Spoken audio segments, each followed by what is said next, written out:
Hi all, എല്ലാവർക്കും unique അക്കാഡമിയുടെ പുതിയൊരു ക്ലാസ്സിലേക്ക് സ്വാഗതം. അപ്പോൾ ഇന്നത്തെ ക്ലാസ്സിൽ നമ്മൾ നോക്കുന്നത് നമ്മുടെ LP-UP ഇൻ്റർവ്യൂവിന് റീസെൻ്റായിട്ട് ചോദിച്ചുകൊണ്ടിരിക്കുന്ന ഒരു ടോപ്പിക്കാണ് കേട്ടോ. നമ്മൾ നോക്കുന്നത് നമ്മുടെ ഫീൽഡ് ട്രിപ്പും അതുപോലെ പഠനയാത്രയും തമ്മിലുള്ള വ്യത്യാസം. കേൾക്കുമ്പോൾ രണ്ടും ഒന്നാണെന്ന് തോന്നുമെങ്കിലും അതിന് ചെറിയൊരു വ്യത്യാസമുണ്ട്. ഫീൽഡ് ട്രിപ്പും പഠനയാത്രയും തമ്മിലൊരു വ്യത്യാസമുണ്ട്. അപ്പോൾ അതുകൊണ്ടാണ് ഇൻ്റർവ്യൂ ബോർഡ് നമ്മളോട് ചോദിക്കുന്നതും കേട്ടോ. നമുക്കതിനെക്കുറിച്ച് ധാരണയുണ്ടോ, വ്യത്യാസം അറിയാവോ എന്ന് ഒന്ന് ചെക്ക് ചെയ്യാൻ വേണ്ടിയിട്ടാണ് അവർ ചോദിക്കുന്നത്. അപ്പം നമുക്ക് നോക്കാം ഫീൽഡ് ട്രിപ്പും പഠനയാത്രയും തമ്മിലുള്ള പ്രധാന വ്യത്യാസം എന്താണ് എന്ന് നമുക്ക് നോക്കാം. ആദ്യം ഫീൽഡ് ട്രിപ്പും പഠനയാത്രയും. നേരനുഭവം ലഭിക്കുന്നതിന് അനുയോജ്യമായ ഒരു പഠനതന്ത്രമാണ് ഫീൽഡ് ട്രിപ്പും പഠനയാത്രയും, അല്ലേ? നമുക്ക് ഡയറക്റ്റ് എക്സ്പീരിയൻസിന് വേണ്ടിയിട്ടുള്ള ഒരു പഠനതന്ത്രമാണ് നമ്മുടെ ഫീൽഡ് ട്രിപ്പും പഠനയാത്രയും എന്ന് പറയുന്നത്. എല്ലാ സന്ദർഭങ്ങളിലും ക്ലാസ് മുറികളിൽ ഇത്തരം സാഹചര്യങ്ങൾ ഒരുക്കുക എളുപ്പമല്ല. എപ്പോഴും ക്ലാസ് മുറികളിൽ കുട്ടികൾക്ക് ഒരു ഡയറക്റ്റ് എക്സ്പീരിയൻസ് കൊടുക്കുക എന്നുള്ളത് സാധ്യമല്ല. അപ്പോൾ അത് സാധ്യമാക്കാനായിട്ട് കുട്ടികളെ എന്ത് ചെയ്യുന്നുണ്ട്, സ്കൂളിന് പുറത്തോട്ടു കൂടി കൊണ്ടുപോകുന്നുണ്ട്. അപ്പോൾ അതാണ് നമ്മുടെ ഫീൽഡ് ട്രിപ്പും പഠനയാത്രയും ഒക്കെ ലക്ഷ്യം വെക്കുന്നത്. അതുകൊണ്ട് ക്ലാസ് മുറിയിലോ പരീക്ഷണശാലയിലോ ലഭ്യമല്ലാത്ത വസ്തുക്കളെയും പ്രതിഭാസങ്ങളെയും പ്രകൃതിയിൽ നിന്നും മറ്റും പഠന കേന്ദ്രങ്ങളിൽ നിന്നും മനസ്സിലാക്കുവാൻ ഫീൽഡ് ട്രിപ്പുകളും പഠനയാത്രകളും സഹായിക്കുന്നു. അപ്പോൾ ആദ്യത്തെ ഒരു ക്വസ്റ്റ്യൻ, എന്തിനു വേണ്ടിയിട്ടാണ് ഈ ഒരു ഫീൽഡ് ട്രിപ്പ് അല്ലെങ്കിൽ പഠനയാത്രകളും ഒക്കെ നമ്മൾ പ്രോത്സാഹിപ്പിക്കുന്നതെന്ന് ചോദിച്ചാൽ, കുട്ടികൾക്ക് നേരനുഭവം ലഭിക്കുന്നതിന് വേണ്ടിയിട്ടാണ്, അല്ലേ? നമ്മൾ കണ്ടും കേട്ടും ഒക്കെ നേരിട്ട് അനുഭവിക്കുമ്പോഴാണ് കുട്ടികൾക്ക് അതിനെപ്പറ്റി അടുത്തറിയാൻ സാധിക്കുന്നത്.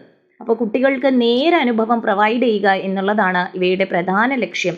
നമ്മുടെ ക്ലാസ് റൂമുകളിൽ എല്ലായ്പ്പോഴും കുട്ടികൾക്ക് ഇങ്ങനെ ഒരു ഡയറക്റ്റ് എക്സ്പീരിയൻസ് കൊടുക്കാനായിട്ട് സാധിക്കില്ല. അപ്പോൾ ക്ലാസ് റൂമുകളിൽ റിസോഴ്സസ് അവൈലബിൾ അല്ലാത്തത്, അല്ലെ, കുട്ടികൾക്ക് കാണിച്ചു കൊടുക്കാൻ പാകത്തിൽ റിസോഴ്സസ് അവൈലബിൾ അല്ലാതെ വരുമ്പോൾ എന്ത് സംഘടിപ്പിക്കുന്നു? ഫീൽഡ് ട്രിപ്പുകളും പഠനയാത്രകളും ഒക്കെ എന്ത് ചെയ്യുന്നുണ്ട്? ടീച്ചേഴ്സ് സംഘടിപ്പിക്കുന്നുണ്ട്. ഇനി നമുക്ക് ഫീൽഡ് ട്രിപ്പിനെ കുറിച്ച് നോക്കാം. ഫീൽഡ് ട്രിപ്പ് എന്താണ്? ഫീൽഡ് ട്രിപ്പ് എന്ന് പറഞ്ഞാൽ കുറഞ്ഞ സമയത്തിനുള്ളിൽ കുറഞ്ഞ ചെലവിൽ ഒരു പഠന നേട്ടം ആർജിക്കുന്നതിന് വേണ്ടി നടത്തുന്ന സന്ദർശനങ്ങളെ ഫീൽഡ് ട്രിപ്പ് എന്ന് പറയാം. അപ്പോൾ ആ ഒരു സെൻറ്റൻസ് ഓർത്ത് തന്നെ വെക്കുക. കുറഞ്ഞ സമയത്തിനുള്ളിൽ കുറഞ്ഞ ചെലവിൽ ഒരു പഠന നേട്ടം, അല്ലേ? അതാണ് അതിൻ്റെ ഏറ്റവും വലിയ ഹൈലൈറ്റ് എന്ന് പറയുന്നത്. ഫീൽഡ് ട്രിപ്പിൽ നമ്മൾ ഒരു പഠന നേട്ടം ആർജിക്കുന്നതിന് വേണ്ടിയിട്ടാണ് പോകുന്നത്. എന്തെങ്കിലും ഒരു പഠന നേട്ടം മാത്രം മുന്നിൽ കണ്ട് നമ്മളൊരു സ്ഥലം വിസിറ്റ് ചെയ്യുന്നതാണ് ഫീൽഡ് ട്രിപ്പ് എന്ന് പറയുന്നത്. അതിന് വളരെ കുറഞ്ഞ ചിലവായിരിക്കും, വളരെ കുറഞ്ഞ സമയവുമായിരിക്കും. ഫീൽഡ് ട്രിപ്പൊക്കെ പോയിട്ടുള്ളവർക്ക് അറിയാം, 1-2 മണിക്കൂറായിരിക്കും ചിലപ്പോൾ ഫീൽഡ് ട്രിപ്പ് എന്ന് പറയുന്നത്. ഒരേ ഒരു ലക്ഷ്യം മാത്രമേ കാണുകയുള്ളൂ. ചിലപ്പോൾ ഇങ്ങനെ എന്താണ്, കുട്ടികൾക്ക് പ്ലാനറ്റോറിയം കാണിച്ചു കൊടുക്കുക, അതുമായി ശാസ്ത്രവുമായി ബന്ധപ്പെട്ടുള്ള എന്തെങ്കിലും ഒരു പഠന ലക്ഷ്യം മുൻനിർത്തി പ്ലാനറ്റോറിയത്തിൽ കൊണ്ടുപോയി എന്ന് വിചാരിക്കുക. അപ്പോൾ എന്ത് ചെയ്യുന്നുണ്ട്, ആ ഒരു പഠന നേട്ടം മാത്രം അച്ചീവ് ചെയ്യാനാണ് കുട്ടികളെ അങ്ങോട്ടേക്ക് കൊണ്ടുപോകുന്നത്. വളരെ കുറഞ്ഞ സമയമായിരിക്കും, അതുപോലെ വളരെ കുറഞ്ഞ തുകയായിരിക്കും ഇതിനു വേണ്ടി ചിലവാകുന്നത്. അപ്പോൾ ഇത്തരത്തിൽ കുറഞ്ഞ സമയത്തിനുള്ളിൽ കുറഞ്ഞ ചിലവിൽ ഒരു പഠന നേട്ടം ആർജിക്കുന്നതിന് വേണ്ടി നടത്തുന്ന സന്ദർശനങ്ങളെയാണ് ഫീൽഡ് ട്രിപ്പ് എന്ന് പറയുന്നത്. ഉദാഹരണമായി, കുളം ഒരു ആവാസ വ്യവസ്ഥയാണോ എന്ന പ്രശ്ന പരിഹരണത്തിന് വേണ്ടി നടത്തുന്ന യാത്ര. അപ്പോൾ കുട്ടികൾക്ക് മുന്നിൽ ഒരു പ്രശ്നം വരികയാണ്, കുളം എന്നത് ഒരു ആവാസ വ്യവസ്ഥയാണോ? അത് പരിഹരിക്കാനായിട്ട് കുട്ടികളെ ക്ലാസ് റൂമിൽ ഇരുത്തിയിട്ട് കാര്യമുണ്ടോ? ഇല്ല, അല്ലേ? കുളം എവിടെയാണോ അങ്ങോട്ടേക്ക് കുട്ടികളെ കൊണ്ടുപോവുക. അപ്പോൾ അവിടുത്തെ നമ്മുടെ ഫീൽഡ് എന്ന് പറയുന്നത് കുളമാണ്, അല്ലേ? അപ്പോൾ ആ ഒരു കുളം ആവാസ വ്യവസ്ഥയാണോ എന്നൊരു കാര്യം മാത്രം, ആ ഒരു പഠന നേട്ടം മാത്രം മുന്നിൽ കണ്ടുകൊണ്ട് കുട്ടികളെ അങ്ങോട്ടേക്ക് കൊണ്ടുപോകുന്നു. ആ കുളത്തെ എന്ത് ചെയ്യുന്നുണ്ട്? നിരീക്ഷിക്കുന്നതിനുള്ള അവസരങ്ങൾ ഉണ്ടാക്കുന്നുണ്ട്. ആവാസ വ്യവസ്ഥയാണോ എന്ന് ചോദിച്ചാൽ എന്തൊക്കെയുണ്ട്, അല്ലേ? കുളത്തിൽ തന്നെ ചെടികളുണ്ട്, മത്സ്യങ്ങളുണ്ട്, നീർക്കോലിയുണ്ട്, പലതരത്തിലുള്ള ജീവികളുണ്ട്. അപ്പോൾ കുട്ടികൾ എന്ത് ചെയ്യും?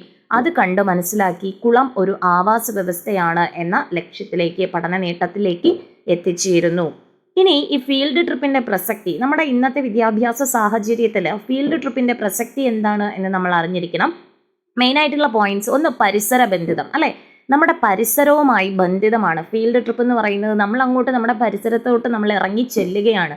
അപ്പോൾ പരിസര ബന്ധിതമാണ്. അതുപോലെ നേരനുഭവം ലഭിക്കുന്നു, ഡയറക്റ്റ് എക്സ്പീരിയൻസ് കുട്ടികൾക്ക് ലഭിക്കുന്നുണ്ട്, അല്ലേ? കുട്ടികൾ കാണാതെ പഠിക്കുന്നതിനേക്കാളും എത്രയോ നല്ലതാണ് അവർ നേരിട്ട് കണ്ട ഒരു കാര്യം മനസ്സിലാക്കുമ്പോൾ അവർക്ക് എന്ത് ചെയ്യുന്നുണ്ട്, വളരെ പെട്ടെന്ന് തന്നെ അത് അവരുടെ ബ്രെയിനിൽ സ്റ്റോർ ആകുന്നുണ്ട്. അപ്പോൾ കുട്ടികൾക്ക് നേരനുഭവം ലഭിക്കുന്നു. കുട്ടികളിൽ മൂല്യങ്ങൾ വളർത്താൻ ഫലപ്രദമാണ്, അല്ലെ? പലതരത്തിലുള്ള മൂല്യങ്ങൾ കുട്ടികളിൽ വളരുന്നുണ്ട്. അല്ലെ, ശാസ്ത്ര അവബോധം, അതുപോലെ തന്നെ സമൂഹമായി പോകുന്നത്, സാമൂഹികമായിട്ടുള്ള ഇടപെടലുകൾ ഒക്കെ. എന്താണ്, കുട്ടികൾ ഒരുമിച്ചല്ലേ പോകുന്നത്, അപ്പോൾ അവർ തമ്മിൽ എന്താണ് പലതരത്തിലുള്ള മൂല്യങ്ങൾ, സീറ്റ് ഷെയർ ചെയ്യുന്നു, ഫുഡ് ഷെയർ ചെയ്യുന്നു, എല്ലാവരും ഒരുമിച്ച് പോകുന്നു, വരി വരിയായിട്ട് നിന്ന് കാണുന്നു, അല്ലെ, ഒരാൾ മാത്രം കണ്ടുകൊണ്ട് നിൽക്കാതെ ബാക്കിയുള്ളവർക്ക് കൂടി കാണാനായിട്ടുള്ള അവസരങ്ങൾ കൊടുക്കുന്നു. അതുപോലെ തന്നെ ഏറ്റവും വലിയൊരു പ്രസക്തി, അനുഭവം പങ്കിടുവാൻ അവസരം ലഭിക്കുന്നു, അല്ലെ. അനുഭവം എന്ത് ചെയ്യുന്നുണ്ട്, പങ്കിടുകയാണ് ചെയ്യുന്നത്. ക്ലാസ് റൂമിൽ വന്നിട്ട് അവരുടെ എക്സ്പീരിയൻസ് ഷെയർ ചെയ്യുന്നു. മാക്സിമം ഇപ്പോൾ കുട്ടികളുള്ളവരായാലും ഇത് കാണുന്നവരെന്ത് ചെയ്യുക, ഫീൽഡ് ട്രിപ്പിന് കുഞ്ഞുങ്ങൾ പോകുന്നെങ്കിൽ ഉറപ്പായിട്ടും കുഞ്ഞുങ്ങളെ വിടുക കേട്ടോ. ടീച്ചേഴ്സ് നന്നായിട്ട് തന്നെ കെയർ ചെയ്ത് കൊണ്ടുപോകും. കാരണം ഈ ഫീൽഡ് ട്രിപ്പിന് പോയിട്ട് വരുമ്പോൾ ബാക്കി കുട്ടികൾ എക്സ്പീരിയൻസ് ഷെയർ ചെയ്യുമ്പോൾ പോകാത്ത കുട്ടികൾ മാറി നിൽക്കുന്ന ഒരു അവസരം നമുക്ക് ക്ലാസ് റൂമിൽ കാണാൻ കഴിയുന്നുണ്ട്. അപ്പോൾ അതൊന്ന് മാറ്റിയെടുക്കാനായിട്ട് മാക്സിമം എല്ലാവരും എന്ത് ചെയ്യുക, കുഞ്ഞുങ്ങളെയൊക്കെ ഫീൽഡ് ട്രിപ്പിന് കൊണ്ടുപോവുക കേട്ടോ. അപ്പോൾ ഫീൽഡ് ട്രിപ്പിൻ്റെ പ്രസക്തി ഒന്ന് ഓർത്തിരിക്കുക. പരിസരബന്ധിതമാണ്, നേരനുഭവം ലഭിക്കുന്നു, മൂല്യങ്ങൾ വളർത്താൻ ഫലപ്രദമാണ്, അനുഭവം പങ്കിടുവാൻ അവസരം ലഭിക്കുന്നു.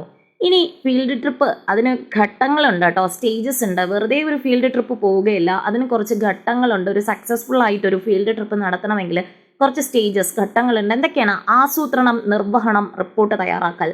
ആദ്യം എന്താണ്? ആസൂത്രണമാണ്, അല്ലേ, പ്ലാനിങ്. ഫീൽഡ് ട്രിപ്പുമായി ബന്ധപ്പെട്ടുള്ള പ്ലാനിങ് നടത്തണം.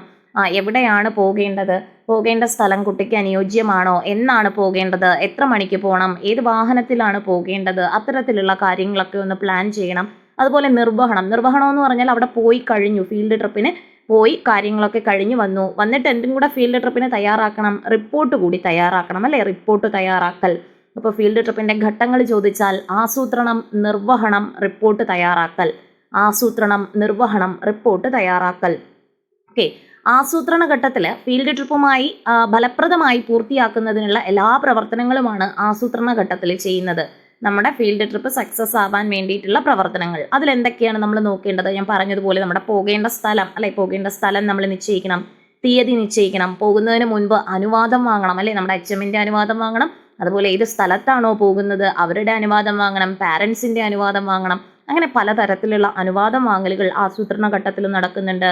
അതുപോലെ എന്തൊക്കെ വിവരങ്ങളാണ് അവിടെ ശേഖരിക്കേണ്ടത് എന്ന് നിശ്ചയിക്കുകയും അതിന് വേണ്ടിയിട്ടുള്ള ടൂളുകൾ തയ്യാറാക്കുകയും വേണം. കുട്ടികൾക്ക് ഒരു ഐഡിയ കൊടുത്തു കൊണ്ടുപോകണം, ഇന്ന കാര്യങ്ങൾ അവിടെ നിങ്ങൾ ഒബ്സർവ് ചെയ്യണം, അതൊക്കെ നിങ്ങൾ എന്ത് ചെയ്യുക, നിങ്ങളുടെ ബുക്കിൽ നോട്ട് ചെയ്ത് വെക്കണം എന്ന് മുൻകൂട്ടി ടീച്ചർ എന്ത് ചെയ്യണം, പറഞ്ഞു കൊടുക്കണം. അതുപോലെ ചുമതല വിഭജനം, അല്ലെ, ഓരോ ചുമതലകളായിട്ട് വിഭജിച്ച് നൽകുക. ടീച്ചേഴ്സിനിടയ്ക്ക് ചുമതല വരുന്നുണ്ട്, കുട്ടികൾക്കിടയ്ക്ക് ചുമതലകൾ വരുന്നുണ്ട്. അപ്പോൾ ഇതെല്ലാം ഉൾപ്പെടുന്നത് ആസൂത്രണ ഘട്ടത്തിലാണ്. അതായത് നമ്മൾ അവിടെ നിന്ന് ആ സ്ഥലത്ത് എത്തിച്ചേരുന്നത് വരെയുള്ള പ്രോസസ്സുകൾ ആസൂത്രണ ഘട്ടത്തിലാണ് ഉൾപ്പെടുന്നത് എന്ന് ഓർത്തു വെക്കുക. ഇനി എന്തൊക്കെയാണോ ആസൂത്രണം ചെയ്തത് അത് നടപ്പാക്കുകയാണ് നിർവഹണ ഘട്ടത്തിൽ. നമ്മൾ രണ്ടാമത്തെ ഘട്ടമായ നിർവഹണ ഘട്ടത്തിൽ ചെയ്യുന്നത് നമ്മൾ ആസൂത്രണം ചെയ്ത കാര്യങ്ങൾ എന്തൊക്കെയാണോ അത് നടപ്പിലാക്കുകയാണ് നിർവഹണ ഘട്ടത്തിൽ ചെയ്യുന്നത്. നിശ്ചയിച്ച കാര്യങ്ങൾ സമയബന്ധിതമായി നടക്കുന്നു എന്ന് ഉറപ്പാക്കേണ്ടതും ഈ ഘട്ടത്തിലാണ്. അപ്പോൾ നിർവഹണ ഘട്ടത്തിലാണ് നമ്മൾ ആസൂത്രണ ഘട്ടത്തിൽ എടുത്ത തീരുമാനങ്ങളൊക്കെ ഫലപ്രദമായി നടപ്പിലാക്കുന്നുണ്ട് എന്ന് അവലോകനത്തിൽ എത്തേണ്ടത് നമ്മുടെ ഏത് ഘട്ടത്തിലാണ്? നിർവഹണ ഘട്ടത്തിലാണ്. അതുപോലെ ഫീൽഡ് ട്രിപ്പ് നടന്നതിന് ശേഷം വിശദമായ റിപ്പോർട്ട് ഓരോ കുട്ടിയും തയ്യാറാക്കേണ്ടതുണ്ട്. വെറുതെ പോയി അവിടെ കാണുകയല്ല, കുട്ടി എന്ത് ചെയ്യണം? റിപ്പോർട്ട് തയ്യാറാക്കണം. കണ്ടെത്തിയ വിവരങ്ങൾ ക്രമമായി ഉൾപ്പെടുത്തുവാനും അവ ആധികാരികമാണെന്നും പഠന നേട്ടങ്ങളുമായി ബന്ധപ്പെട്ട വിവരങ്ങൾ ലഭ്യമായുമെന്നുമൊക്കെ ഉറപ്പുവരുത്തേണ്ടതുണ്ട്. എന്ത് പഠന നേട്ടത്തിന് വേണ്ടിയിട്ടാണോ അങ്ങോട്ടേക്ക് പോയത് അത് സാധ്യമായി എന്ന് കുട്ടികളും അധ്യാപകരും ഒക്കെ ഉറപ്പുവരുത്തേണ്ടതുണ്ട്. അപ്പോൾ ഇത്രയും കാര്യങ്ങൾ നമ്മൾ ഫീൽഡ് ട്രിപ്പിനെ കുറിച്ച് നമ്മൾ അറിഞ്ഞിരിക്കണം. പ്രധാനമായും ഒരു പഠന ലക്ഷ്യം മാത്രം മുന്നിൽ കണ്ടാണ് ഫീൽഡ് ട്രിപ്പ് ചെയ്യുന്നത്. നമ്മൾ ഫീൽഡ് ട്രിപ്പ് പോകുമ്പോൾ ഒരൊറ്റ പ്ലേസിലല്ലേ പോകുന്നത്.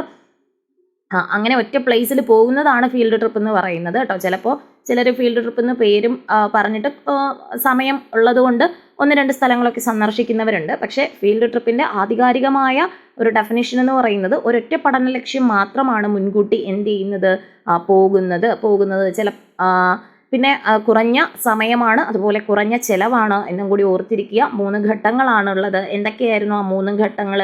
ആസൂത്രണം, നിർവഹണം, റിപ്പോർട്ട് തയ്യാറാക്കൽ എന്നിവയൊക്കെയാണ്. പിന്നെ അതിൻ്റെ പ്രസക്തി, അത് പരിസര ബന്ധിതമാണ്, കുട്ടികളിൽ മൂല്യങ്ങൾ വളർത്തുന്നുണ്ട്, അതുപോലെ നേരനുഭവം പങ്കുവെക്കുന്നു, അനുഭവം പങ്കിടുവാനുള്ള അവസരം ലഭിക്കുന്നു.